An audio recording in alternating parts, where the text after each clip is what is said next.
So I cooked in Boston for years, as you probably all know by this stage, and we opened a tiki bar after the first year outside. So my boss, Tom Devlin, comes in, puts together this sweet dish, chicken briquetta. I'd never heard of it, and oh my God, loved it. I've probably said it a million times with a million different things, but it's easily one of my favorite things to eat. Chicken and the citrusy from the lemon and the capers, you gotta try it, it's beautiful. Okay, first things first, as always, pan's hot. Turn them on, full power, get them working.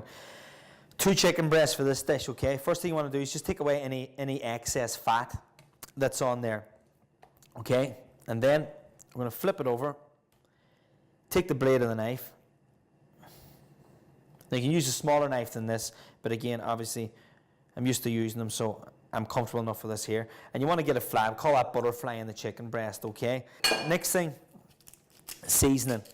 Key thing here, get the seasoning at the start, all right? Because again, you don't want to have that raw salt feeling coming up over the top of it afterwards. You get the seasoning, now you get the base flavor right. It's going to be a lot better towards the end of the dish to finish it. A little bit of ground white pepper, again on either side, like so. And then just going to take up some flour. Any kind of flour is fine. Now, set that aside. So into the pan that the chicken's going. Decent little piece of olive oil. And like anything, presentation side down first. So whatever side you want really facing up on the plate, that's what you really want to be sticking down first. Okay, next part of this dish then are baby potatoes, all right? Now, I've parboiled these, maybe 8-9 minutes. Start them in cold water. Add some salt to the water. Slice them up like so. Set that aside. Again here then, we have some broccoli. Now, with this dish you can use mashed potato, you can serve it with some penne pasta, linguine, but as I say, I like it with baby potatoes. Again, it's just personal preference really, you know. So again, just make sure the chicken is flat here.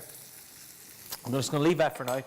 Again, it's like habit. If you're moving the pan or shaking the pan, it's unnecessary. Just leave it there. Again, if you're uncomfortable, you can just give it a tiny little check.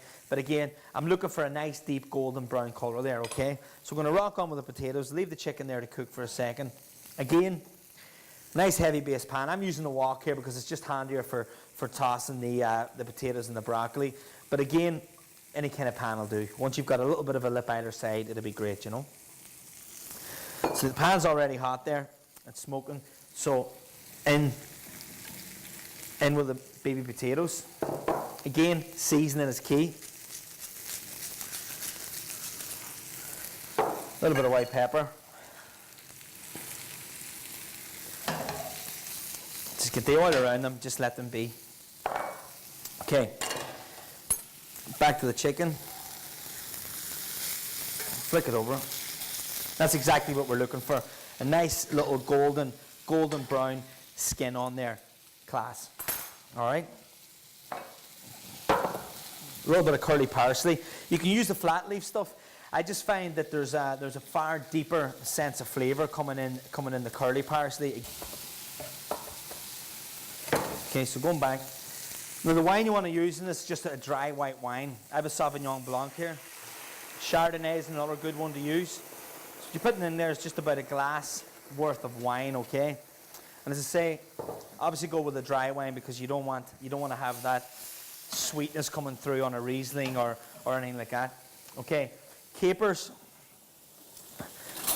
A couple of spoons of these. Now the little brine solution that's in the capers, that's what a lot of chefs, and I'm no different.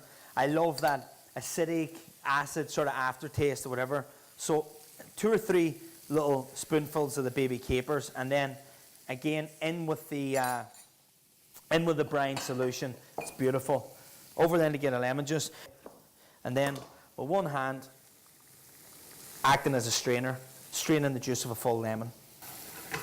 So let that reduce down. We'll go back to the potatoes, in with our broccoli. Now again, remember the broccoli is already cooked, boiled in salted water for about 4 minutes, straight into some ice cold water. Gives you a lovely vibrant green color. And again, for presentation purposes, that's what you want. You want to have that al dente, nice little bite in there, okay? So we let that stew down now for a while, and we'll turn the potatoes and the broccoli down to a simmer and just let them cook away nice and slowly with that tiny, tiny little knob of butter, just for that extra wee bit of flavour. The last couple of stages of this dish then is what I like to call the healthy part of it, okay? So we're just going to use a little bit of butter. Now again, if you want to keep it healthier, you can eliminate the butter. You can just cook it down in the wine. Maybe just use 1 or 2 little knobs of butter. I'm just going to use maybe 3 or 4 little pieces of butter. And what that's going to do, it's going to thicken the dish. It's going to add a lovely little glaze to it, but more importantly, it's the flavour. It's just finishing off, rounding off the whole dish. And the key thing with the butter when you're adding is called folding the sauce. So you want to drop it near the handle, right towards you. So I'm just going to put in 4 or 5 little knobs of that. And then we'll sprinkle on our freshly chopped parsley. And you just want to work the butter. You want to have it bouncing off the end of the handle, coming off the edge, and it's going to slightly thicken the sauce and just glaze it. And you'll see it yourself as the dish goes on. It starts to just thicken it and add a nice little bit of richness to the dish. Just to finish, we're going to add our broccoli and baby potatoes to a little serving bowl. Again, you can just spoon this onto a plate, spoon it onto a bowl, and serve it, and serve the chicken right on top. But I'm just going to do it in 2 wee dishes here. Okay, and then on with the chicken breast.